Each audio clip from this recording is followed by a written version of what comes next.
Boss ಮನೆಯಲ್ಲಿ family ವಾರವಾಗಿತ್ತು. ಮನೆಯ ಸದಸ್ಯರಿಗೆ ಯಾವುದೇ ಟಾಸ್ಕ್ ಇರಲಿಲ್ಲ. ಆದರೆ ಮನೆಯ ಸದಸ್ಯರ ಓಟಿನ ಆಧಾರದ ಮೇಲೆ ಮನೆಯ ಕ್ಯಾಪ್ಟನ್ ಆಯ್ಕೆ ನಡೆದಿದೆ. ಮನೆಗೆ ಬಂದ ಸ್ಪರ್ಧಿಗಳ ಕುಟುಂಬದವರೇ ಈ ಬಾರಿ ಕ್ಯಾಪ್ಟನ್ ಆಯ್ಕೆ ಮಾಡಬೇಕಿತ್ತು. ಅದರಂತೆ ಯಾರಿಗೆ ಯಾರು ಕ್ಯಾಪ್ಟನ್ ಆಗಬೇಕು ಎಂದು ಎಲ್ಲರೂ ಸೂಚಿಸಿದರು. ಈ ವೇಳೆ ಗಿಲ್ಲಿಗೆ ಹೆಚ್ಚು ಓಟು ಬಂದಿತ್ತು. ಅಶ್ವಿನಿ ಅವರಿಗೂ ಸಹ ಹೆಚ್ಚು ಮತಗಳು ಬಂದಿದ್ದವು.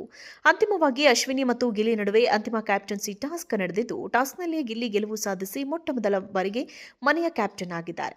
ಗಿಲ್ಲಿ ಕ್ಯಾಪ್ಟನ್ ಆಗಿರುವ ಎಪಿಸೋಡ್ ಇನ್ನೂ ಪ್ರಸಾರ ಆಗಿಲ್ಲವಾದರೂ ಸಾಮಾಜಿಕ ಜಾಲತಾಣದಲ್ಲಿ ಈ ಬಗ್ಗೆ ಚರ್ಚೆ ಜೋರಾಗಿ ನಡೆದಿದೆ. ಇಂದು ಬೆಳಗ್ಗೆ ಬಿಡುಗಡೆ ಮಾಡಿರುವ ಪ್ರೋಮೋನಲ್ಲಿ ಸಹ ಗಿಲ್ಲಿ ಕ್ಯಾಪ್ಟನ್ ಆಗಿದ್ದನ್ನೇ ಹಾಕಲಾಗಿದೆ. ಅಂತೂ ಇಂತೂ ಮೊಟ್ಟಮೊದಲ ಬಾರಿಗೆ ಗಿಲ್ಲಿ ಮನೆಯ ಕ್ಯಾಪ್ಟನ್ ಆಗಿದ್ದಾರೆ. ಬೇರೆಯವರು ಕ್ಯಾಪ್ಟನ್ ಆದಾಗಲೆಲ್ಲ ಗಿಲ್ಲಿ ಟಾರ್ಗೆಟ್ ಆಗ್ತಿದ್ರು.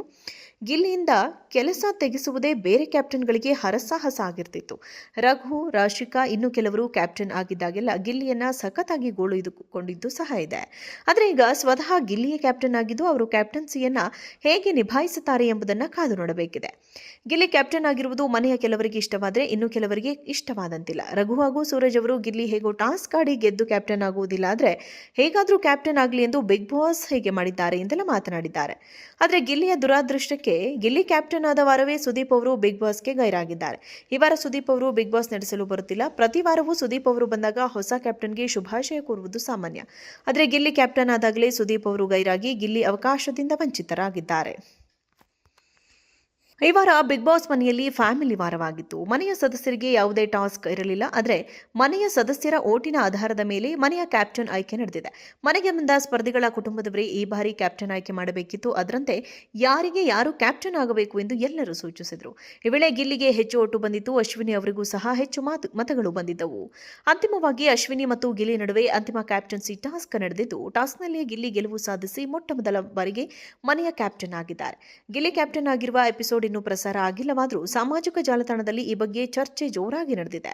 ಇಂದು ಬೆಳಗ್ಗೆ ಬಿಡುಗಡೆ ಮಾಡಿರುವ ಪ್ರೋಮೋನಲ್ಲಿ ಸಹ ಗಿಲ್ಲಿ ಕ್ಯಾಪ್ಟನ್ ಆಗಿದ್ದನ್ನೇ ಹಾಕಲಾಗಿದೆ. ಅಂತೂ ಇಂತೂ ಮೊಟ್ಟಮೊದಲ ಬಾರಿಗೆ ಗಿಲ್ಲಿ ಮನೆಯ ಕ್ಯಾಪ್ಟನ್ ಆಗಿದ್ದಾರೆ. ಬೇರೆಯವರು ಕ್ಯಾಪ್ಟನ್ ಆದಾಗಲೆಲ್ಲ ಗಿಲ್ಲಿ ಟಾರ್ಗೆಟ್ ಆಗ್ತಿದ್ರು. ಗಿಲ್ಲಿಯಿಂದ ಕೆಲಸ ತೆಗೆಸುವುದೇ ಬೇರೆ ಕ್ಯಾಪ್ಟನ್ಗಳಿಗೆ ಹರಸಾಹಸ ಆಗಿರ್ತಿತ್ತು.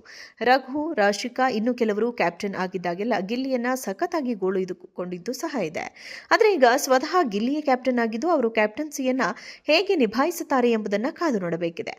ಗಿಲ್ಲಿ ಕ್ಯಾಪ್ಟನ್ ಆಗಿರುವುದು ಮನೆಯ ಕೆಲವರಿಗೆ ಇಷ್ಟವಾದರೆ ಇನ್ನು ಕೆಲವರಿಗೆ ಇಷ್ಟವಾದಂತಿಲ್ಲ. ರಘು ಹಾಗೂ ಸೂರಜ್ ಅವರು ಗಿಲ್ಲಿ ಹೇಗೋ ಟಾಸ್ಕ್ ಆಡಿ ಗೆದ್ದು ಕ್ಯಾಪ್ಟನ್ ಆಗುವುದಿಲ್ಲ, ಆದರೆ ಹೇಗಾದರೂ ಕ್ಯಾಪ್ಟನ್ ಆಗಲಿ ಎಂದು ಬಿಗ್ ಬಾಸ್ ಹೇಗೆ ಮಾಡಿದ್ದಾರೆ ಎಂದೆಲ್ಲ ಮಾತನಾಡಿದ್ದಾರೆ. ಆದರೆ ಗಿಲ್ಲಿಯ ದುರಾದೃಷ್ಟಕ್ಕೆ ಗಿಲ್ಲಿ ಕ್ಯಾಪ್ಟನ್ ಆದ ವಾರವೇ ಸುದೀಪ್ ಅವರು ಬಿಗ್ ಬಾಸ್ಗೆ ಗೈರಾಗಿದ್ದಾರೆ.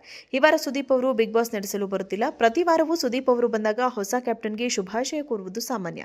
ಆದರೆ ಗಿಲ್ಲಿ ಕ್ಯಾಪ್ಟನ್ ಆದಾಗಲೇ ಸುದೀಪ್ ಅವರು ಗೈರಾಗಿ ಗಿಲ್ಲಿ ಅವಕಾಶದಿಂದ ವಂಚಿತರಾಗಿದ್ದಾರೆ.